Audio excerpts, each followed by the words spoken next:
கைகள் பேச முடியும். சொற்கள் இல்லாமல் கூட மொழி உயிர் பெற முடியும்.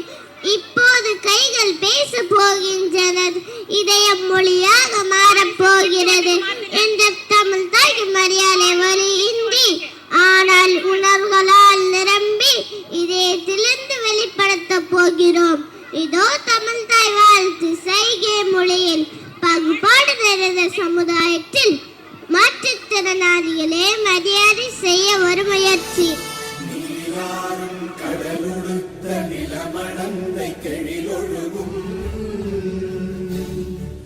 சீராரும் மதனமென நிகழ்வரத கண்டமிதில் எக்கணமும் அதில் சிறந்த